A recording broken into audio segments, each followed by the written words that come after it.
నమస్కారం ప్రజా పిలుపు న్యూస్ కి స్వాగతం. హెడ్లైన్ చూద్దాం.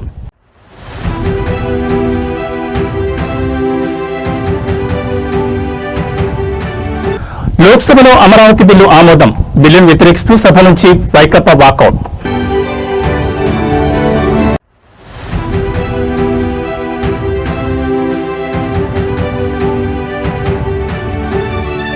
కేరళ గడ్డపై సీఎం రేవంత్ రెడ్డి గర్జన. కేసీఆర్ పినరయి విజయన్లు ఒక్కటేనని విమర్శ.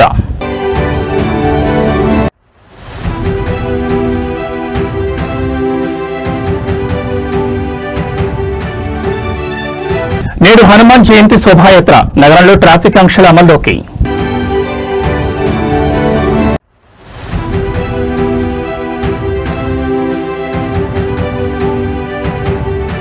ఇరాన్తో ఒప్పందం చేసుకునే ప్రసక్తే లేదు. 3 వారాల్లో కఠిన చర్యలుంటాయని ట్రంప్ వార్నింగ్.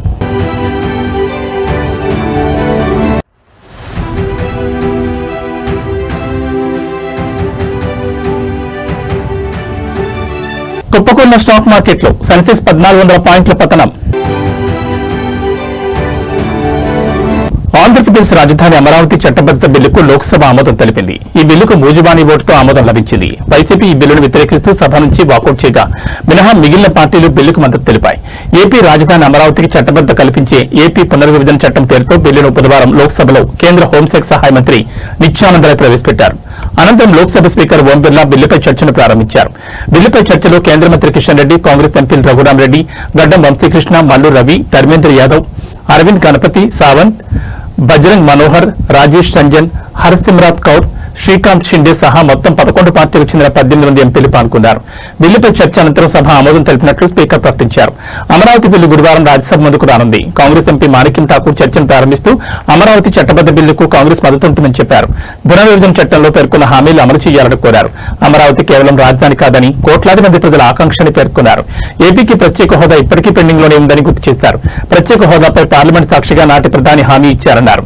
అమరావతి నిర్మాణానికి కేంద్రం పూర్తి సహకారం ఇవ్వాలని, ఏపీకి अन्याय జరిగితే చూస్తూ ఊరుకోబోమన్నారు. हाँ वालों के पक्ष में हुआ खंड 2 विधेयक का अंग बना। प्रश्न यह है कि खंड 1 अधिनियम सूत्र और विधेयक का पूरा नाम विधेयक का अंग बने। जो सदस्य इसके पक्ष में है वो हाँ कहें, जो सदस्य विरोध में है वो ना कहें। मेरे विचार में निर्णय हाँ वालों के पक्ष में हुआ, हाँ वालों के पक्ष में हुआ। खंड 1 अधिनियम सूत्र और विधेयक का पूरा नाम विधेयक के अंग बने। मंत्री अब यह प्रस्ताव करे कि विधेयक को पारित किया जाए। महोदय, मैं प्रस्ताव करता हूं कि विधेयक पारित किया जाए। प्रश्न यह है कि विधेयक को पारित किया जाए। जो सदस्य इसके पक्ष में है वो हाँ कहें, जो सदस्य विरोध में है वो ना कहें। मेरे विचार में निर्णय हाँ वालों के पक्ष में हुआ, हाँ वालों के पक्ष में हुआ। प्रस्ताव स्वीकृत हुआ और विधेयक पारित हुआ।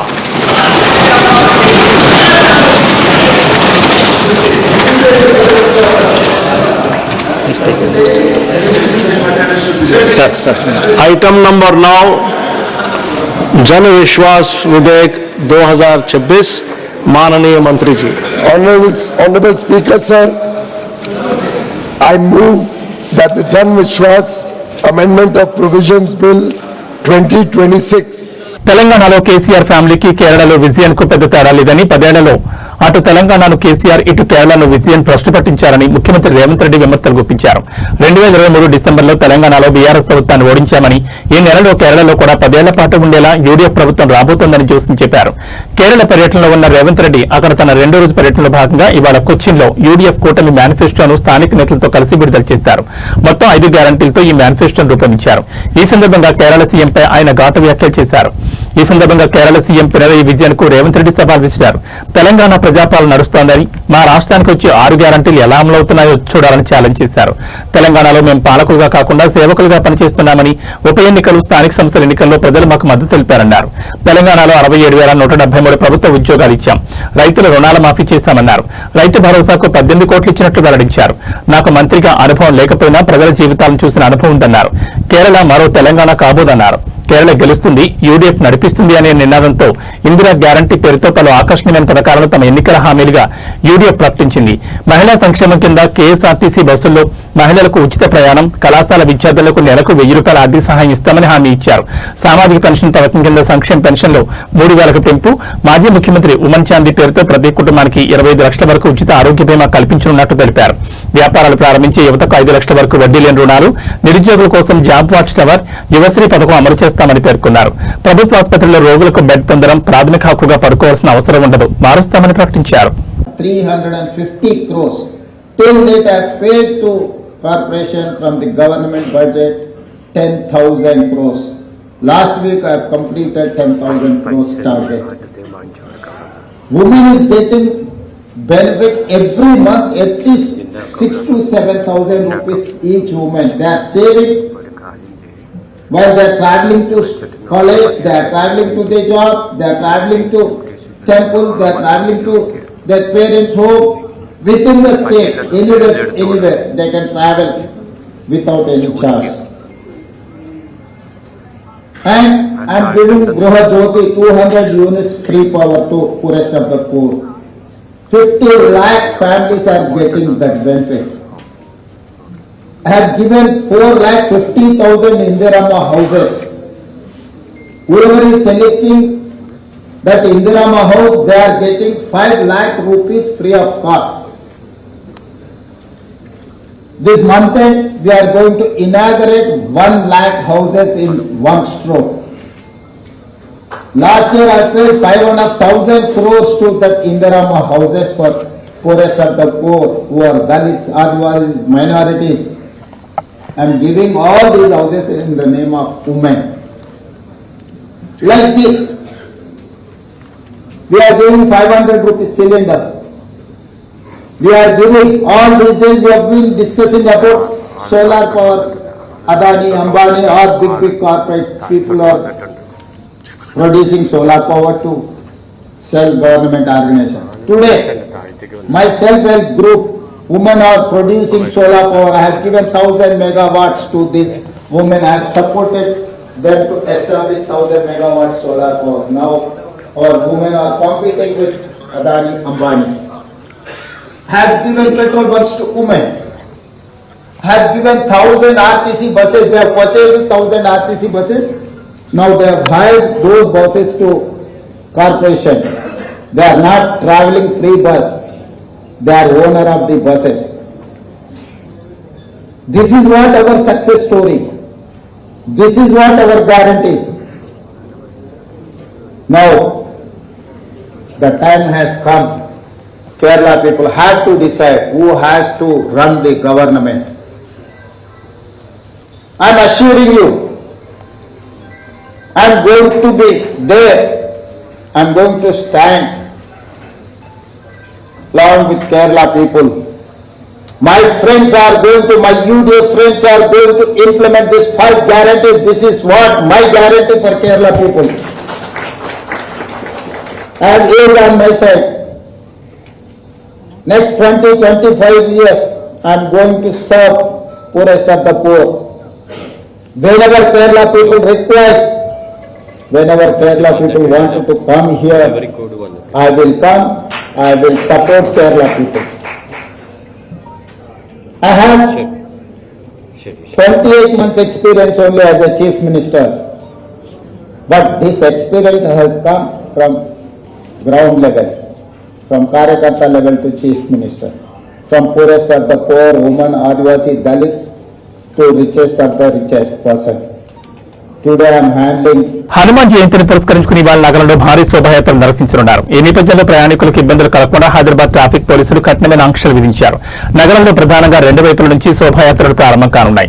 మొదటి శోభాయాత్ర గౌలిగూడ రామ్ మందిర్ నుంచి ప్యారడైజ్ జంక్షన్ వరకు, రెండవ శోభాయాత్ర కర్మన్ ఘాట్ హనుమాన్ ఆలయం నుంచి కోటి వరకు కొనసాగుతాయి. ఇవాళ ఉదయం 9 గంటల నుంచి రాత్రి 8 గంటల వరకు ఈ ఆంక్షలు అమల్లో ఉంటాయి.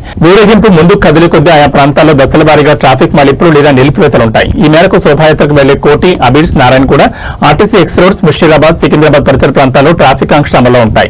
సాధారణ ప్రయాణికులు ఇబ్బంది పడకుండా ఉండేందుకు ఎల్బీ నగర్, ఉప్పల్, తార్నాక, సికింద్రాబాద్, మెహదీపట్నం నుంచి ప్రయాణించాలని ట్రాఫిక్ పోలీసులు ప్రత్యామ్నాయ మార్గాలను సూచించారు. శోభాయాత్ర సజావుగా సాగేందుకు నగరవాసులు సహకరించాలని, నగరవాసులు ప్రయాణాలను ముందుగానే ప్లాన్ చేసుకోవాలని పేర్కొన్నారు. అత్యవసర పరిస్థితుల్లో సమాచారం కోసం తమ హెల్ప్ లైన్ నెంబర్ 9010203626 కు కాల్ చేయాలని హైదరాబాద్ ట్రాఫిక్ విభాగం వెల్లడించింది.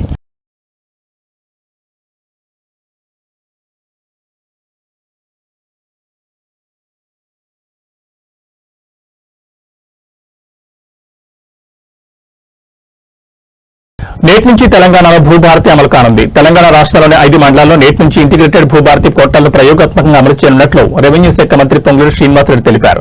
ఖమ్మం జిల్లా కూసుమంచి, భద్రాద్రి కొత్తగూడెం జిల్లా అశ్వరావుపేట, రంగారెడ్డి జిల్లా ఆమన్గల్, సంగారెడ్డి జిల్లా వట్పల్లి, నారాయణపేట జిల్లా కొస్గి మండలాల్లో దీన్ని అమలు చేస్తున్నట్లు వివరించారు. భూ వివాదాలకు శాశ్వత పరిష్కారం చూపించాలన్న సంకల్పంతో రెవెన్యూ శాఖలో విప్లవాత్మకమైన సంస్కరణలకు శ్రీకారం చుట్టామని రాష్ట్ర రెవెన్యూ మంత్రి పొంగులేటి శ్రీనివాసరెడ్డి అన్నారు. ఇందులో భాగంగా రైతులకు పారదర్శకమైన, సులభతరమైన సేవలు అందించడానికి ల్యాండ్ సర్వే, రిజిస్ట్రేషన్ విభాగాలను ఒకే గొడుగు కిందకు తెస్తూ ఇంటిగ్రేటెడ్ భూభారతి పోర్టల్ ను రూపొందించామని ఆయన తెలిపారు. భూ వివాదాల పరిష్కారానికి ఇది తొలి అడుగని ఆయన పేర్కొన్నారు. ఇక్కడ వచ్చే ఫలితాలను బట్టి అవసరమైన మార్పులు, చేర్పులు చేసి భవిష్యత్తులో ముందుకు వెళ్లాలని నిర్ణయించామని తెలిపారు. కేరళ పర్యటనలో ఉన్న మంత్రి శ్రీనివాసరెడ్డి బుధవారం పోర్టల్ ప్రారంభానికి సంబంధించి రెవెన్యూ అధికారులతో టెలికాన్ఫరెన్స్ నిర్వహించారు.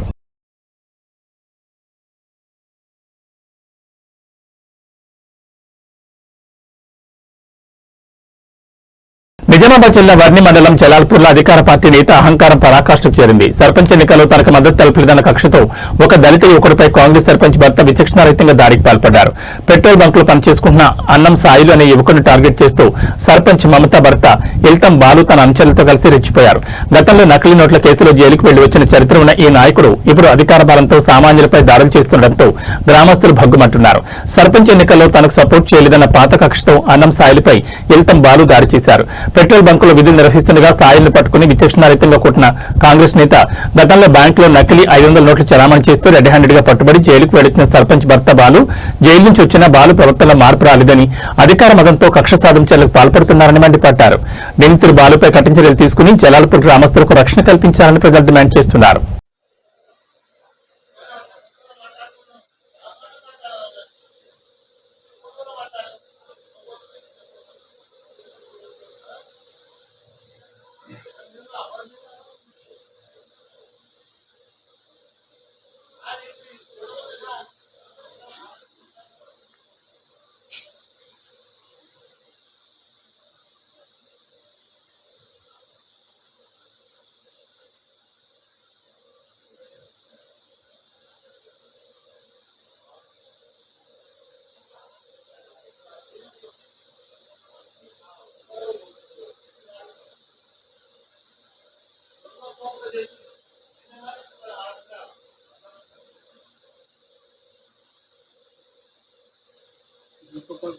క్లియర్గా వస్తుంది.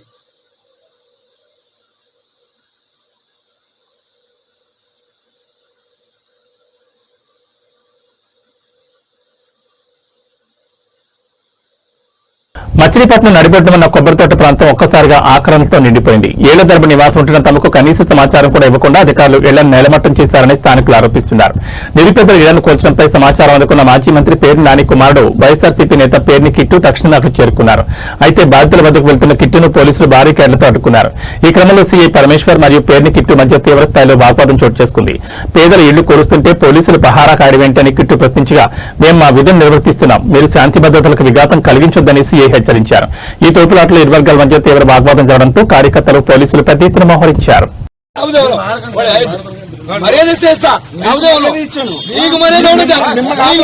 మీకు మర్యాద చాలా ఎక్కువ. మీరు చేసే పనులకి నాకు అన్ని తెలుసులే గానీ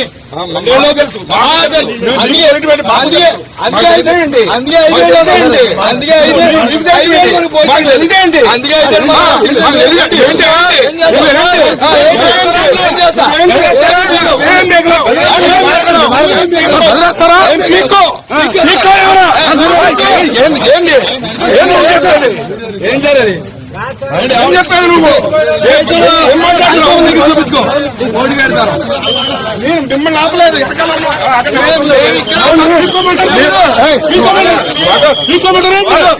చేతులు పిక్కమంటారు ఇప్పుడు.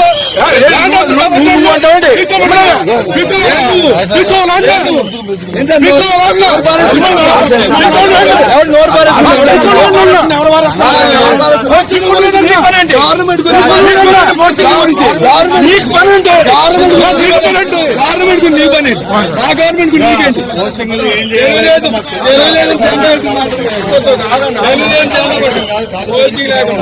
మరి అంత అన్యాయం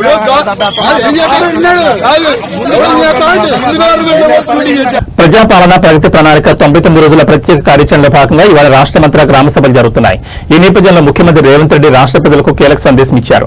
ప్రజాప్రభుత్వం బాధ్యతలు స్వీకరించి 2 సంవత్సరాలు 3 నెలలు పూర్తయిందని, ఆర్థిక సవాళ్లను అధిగమిస్తూ గత పాలకులు తప్పిదాలను సరిచేస్తూ సంక్షేమం అభివృద్ధి విషయంలో రాజీ పడకుండా మన ప్రభుత్వం పనిచేస్తుందని అన్నారు. మేం పాలకులం కాదు సేవకులం అన్న భావనతో ప్రజల ఆకాంక్షలు అవసరాలే కేంద్ర బిందువుగా నిత్యం శ్రమిస్తున్నామని పునరుద్ఘాటించారు. ప్రతి నిర్ణయంలో ప్రజల మేలు సామాజిక బాధ్యత రాష్ట్ర భవిష్యత్ దృష్టిలో పెట్టుకుంటున్నామని స్పష్టం చేశారు. ఉప ఎన్నికలు పంచాయతీ ఎన్నికలు మున్సిపల్ ఎన్నికల్లో వరుస విజయాలతో ప్రజాపాలనకు మీ ఆమోదం మద్దతు ప్రకటించారు. మీరిచ్చిన ఈ ఫలితాలు మా బాధ్యతను మరింత పెంచాయన్నారు. ప్రభుత్వ పథకాలంటే కాగితాలపై కాదు ప్రజల జీవితాల్లో స్పష్టమైన మార్పు తేవాలన్నది మా సంకల్పం అని చెప్పారు. ఆ ఉద్దేశంతోనే ప్రజాపాలన ప్రగతి ప్రణాళిక పేరుతో కార్యక్రమాన్ని ప్రారంభించామన్నారు. మార్చి 6 నుంచి 99 రోజుల పాటు గ్రామ స్థాయి నుంచి రాష్ట్ర స్థాయి వరకు అన్ని శాఖల సమన్వయంతో ఈ కార్యక్రమం ఒక ఉద్యమంలో సాగుతుందన్నారు.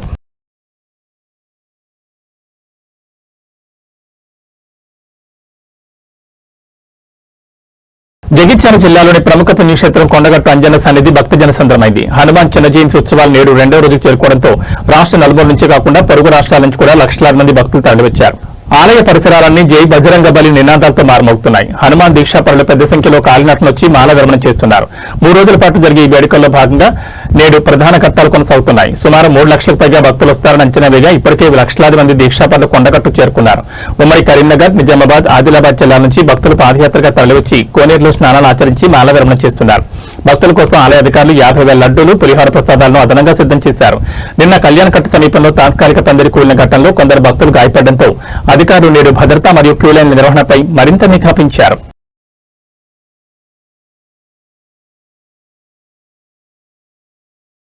కడప జిల్లా ఒంటిమిట్ట కోదండరామస్వామి బ్రహ్మోత్సవాల్లో భాగంగా జరుగుతున్న సీతారాముల కళ్యాణోత్సవం వివాదాలకు వేదికైంది. లైంగిక ఆరోపణలు ఎదుర్కొంటున్న టీటీడీ చైర్మన్ బీఆర్ నాయుడు ఈ పవిత్ర వేడుకకు హాజరు కావడంపై భక్తులు మరియు విపక్షాల నుంచి తీవ్ర అభ్యంతరాలు వ్యక్తమవుతున్నాయి. ఒకవైపు తనపై వస్తున్న ఆరోపణలతో పదవికి రాజీనామా చేయాలనే డిమాండ్లు వెలువెత్తున్నా ఆయన ఏమాత్రం లెక్క చేయకుండా చైర్మన్ హోదాలో ముఖ్యమంత్రి చంద్రబాబు నాయుడుకు స్వాగతం పలకడం ఇప్పుడు చర్చనీయాంశంగా మారింది.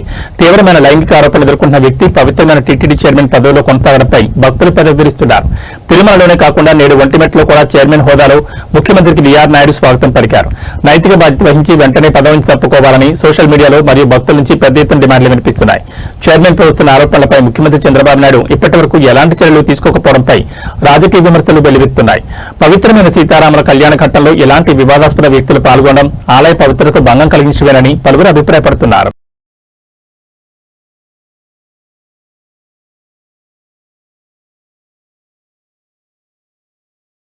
తెలంగాణ రాష్ట్ర ఎక్సైజ్ శాఖ ఆదాయంలో సరికొత్త చరిత్ర సృష్టించింది. రాష్ట్ర చరిత్రలో ఎన్నడూ లేని విధంగా ఈ ఆర్థిక సంవత్సరంలో ఏకంగా 44,000 కోట్ల రూపాయల భారీ ఆదాయాన్ని గడించింది. గత ఏడాదితో పోలిస్తే ఈసారి ఆదాయం 7% పెరగడం విశేషం. ముఖ్యంగా డిసెంబర్ నెలలో జరిగిన మద్యం విక్రయాలు ఎక్సైజ్ శాఖ ఖజానాన్ని నింపేశాయి. 2025-26 ఆర్థిక సంవత్సరంలో తెలంగాణ ఎక్సైజ్ శాఖకు మొత్తం 44,557 కోట్ల ఆదాయం లభించింది. గత ఏడాది 40,209 కోట్ల ఆదాయం రాగా ఈ ఏడాది అది 7% వృద్ధి చెందింది. న్యూ ఇయర్ వేడుకల పుణ్యమాని కేవలం ఒక్క డిసెంబర్ నెలలోనే 5,051 కోట్ల విలువైన మద్యం అమ్మకాలు జరిగాయి. మద్యం అమ్మకాల ద్వారా 39,368 కోట్లు రాగా కొత్త దుకాణాల దరఖాస్తులు, వైన్స్ మరియు బార్ల అద్దె రూపంలో 5,189 కోట్ల అదనపు ఆదాయం సమకూరింది. ఎక్సైజ్ శాఖ చరిత్రలో ఇది ఒక మైల్ రాయని అధికారులు హర్షం వ్యక్తం చేస్తున్నారు.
ఇరాన్తో ఒప్పందం చేసుకునే ప్రసక్తే లేదని భవిష్యత్తులో కూడా ఎలాంటి ఒప్పందం చేసుకోబోమని ట్రంప్ ప్రకటించారు.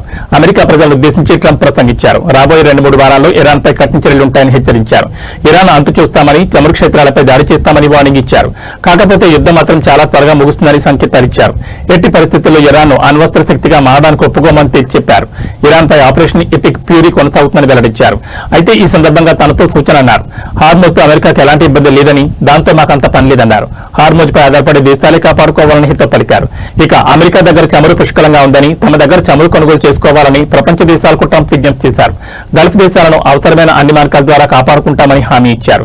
ఇరాన్లో తమ లక్ష్యాలను పూర్తి చేయడానికి చాలా దగ్గరగా ఉన్నామని తెలిపారు. చాలా వీలైనంత త్వరగా ఈ చర్యను ముగిస్తామని అమెరికా ప్రజలకు ట్రంప్ హామీ ఇచ్చారు. ఇరాన్ నౌకాదళం, వైమానిక దళం, ఐఆర్జీసీ కమాండ్ పూర్తిగా ధ్వంసమైందని పేర్కొన్నారు. ఒక నాయకుడిగా ఎంత గొప్పవాడినో చూపించబోతున్నారని ట్రంప్ కీలక వ్యాఖ్యలు చేశారు. వేగవంతమైన చర్య ద్వారా వెనిజులా దేశాన్ని తమ నియంత్రణలోకి తీసుకున్నామని, ఈ సందర్భంగా అమెరికా సైనికులను ట్రంప్ ప్రశంసించారు. వెనిజులాలోని విస్తారమైన చమురు, గ్యాస్ నిల్వలను అభివృద్ధి చేసి విక్రయించడానికి ఇప్పుడు ఆ దేశంతో కలిసి పనిచేస్తున్నట్లుగా ట్రంప్ వెల్లడించారు.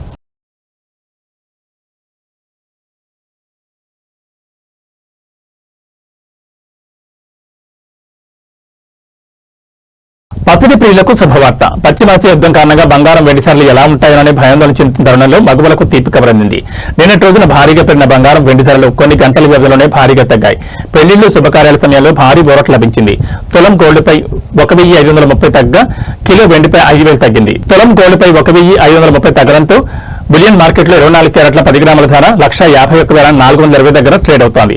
ఇక 22 క్యారెట్ల 10 గ్రాముల ధరపై 1,400 తగ్గడంతో 1,38,800 దగ్గర అమ్ముడవుతోంది. ఇక 18 క్యారెట్ల 10 గ్రాముల బంగారం ధరపై 1,440 తగ్గడంతో 1,13,570 దగ్గర ట్రేడ్ అవుతోంది. సిల్వర్ ధర కూడా భారీగా దిగొచ్చింది. గురువారం కిలో వెండిపై ఏకంగా 5,000 తగ్గింది. దీంతో బులియన్ మార్కెట్లో కిలో వెండి ధర 2,50,000 దగ్గర అమ్ముడవుతోంది. హైదరాబాద్, చెన్నైలో మాత్రం కిలో వెండి ధర 2,55,000 దగ్గర ట్రేడ్ అవుతోంది. ఢిల్లీ, కోల్కతా, ముంబై, బెంగళూరులో మాత్రం కిలో వెండి ధర 2,50,000 దగ్గర అమ్ముడవుతోంది.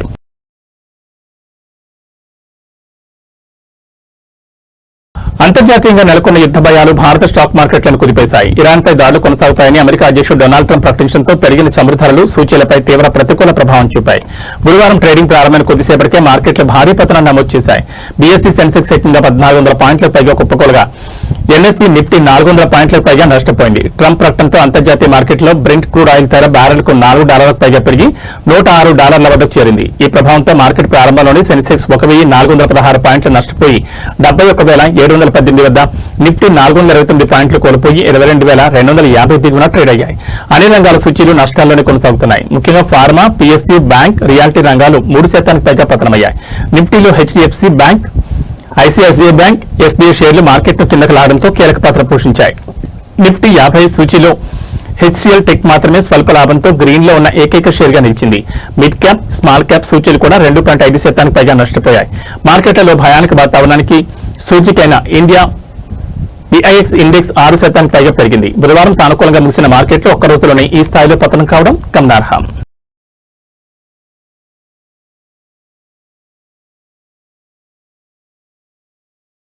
ఏబీ బులెటిన్ విశేషాలు. నమస్కారం.